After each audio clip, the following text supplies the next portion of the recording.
While many of us pick up and put down games for many reasons, sometimes those games can simply be too difficult to make it through alone. While it doesn't make it wrong to decide to move on to greener pastures, there are games we love that can still claim a shameful victory over us. While retro arcade games tend to have unfair mechanics to encourage you to pop endless quarters into the machine, some modern games create a challenge just for the love of punishing their players. While owned by many, these games have a small percentage of their players who made it all the way through.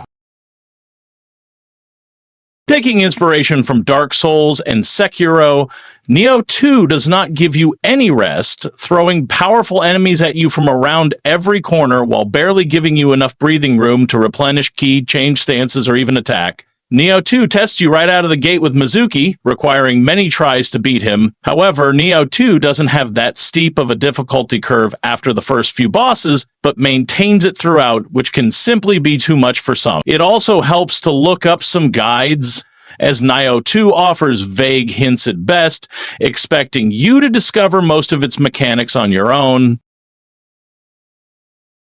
With the remake in 2020, more players have gotten to experience the truly controller-clinching experience that is Demon's Souls. The first true Souls-like game, this title has some of the most unique bosses in the genre, but also makes it especially difficult to reach them. Checkpoints are often separated by vast distances, with many dangerous enemies in between, making it especially excruciating when you are almost to that next archstone before dying for the 100th time. Now, more fans than ever get to realize the true rage that comes from Demon's Souls. Don't let the cutesy, pixelated art style fool you. Celeste is one of the hardest platforming games available, using a handful of simple mechanics in increasingly elegant ways. While getting through the main game is hard on its own, trying to get all the collectible strawberries is where most players throw in the towel. Either way, the game never wants to hold your hand, putting you in increasingly difficult rooms that require pixel-perfect accuracy and timing. To those that do conquer the mountain in Madeline's darkest fears, you can call yourself one of the less than 1% to have reached the end. From software title with a unique take on the Souls-like genre, Sekiro Shadows Die Twice push you in the role of Wolf, a shinobi with the ability to resurrect.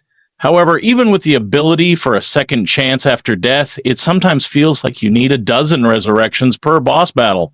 Some bosses have even bested the most patient gamers, especially the Demon of Hatred and Sword Saint Issing, which are the truest tests of skill from any Souls-like. As long as you can say you beat the Headless Monkey boss, then you've gone further than most.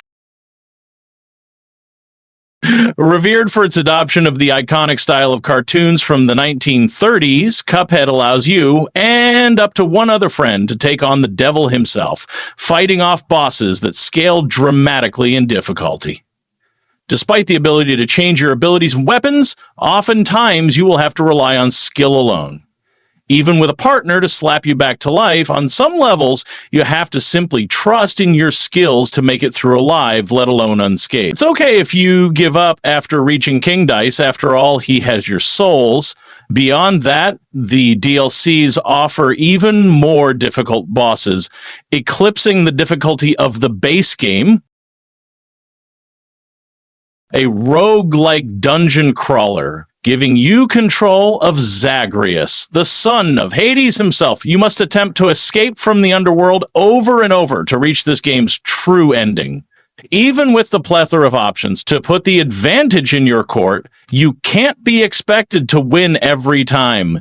Even if you reach the end and defeat Hades to unlock the game's true ending, you must go through the dungeons and beat him 10 times over, all while the bosses and enemies get strong. Although, since getting there once is an achievement on its own, we won't judge you for calling it quits there. Taking the Souls-like genre to the open world, Elden Ring gives you the freedom to explore the world and its many deadly enemies at your own pace. However, the enemies are just as punishing as every From Software game, and even more so in the world of the Lands Between. Those who have made it as far as Millennia, Blade of Makilla, know that some bosses are just too difficult without hours of preparation and practice. So much so that this boss has spawned the gaming legend Let Me Solo Her, who became famous just for his ability to fight her alone. While all the Ninja Gaiden games in the series can claim to be especially difficult, none come close to the truly rage-inducing experience that is Ninja Gaiden 2. This is mostly due to the enemies, who are experts at parrying your attacks and can be downright bloodthirsty. With the release of the remake Ninja Gaiden 2 Black, the addition of the hero playstyle difficulty made it much easier for newcomers to the series to survive. However, Path of the Master Ninja still exists for those wanting to experience one of the hardest action-adventure games ever made. A simple, auto-selecting platformer tied to iconic EDM soundtracks, Geometry Dash is familiar to anyone bored in class in the mid-2010s.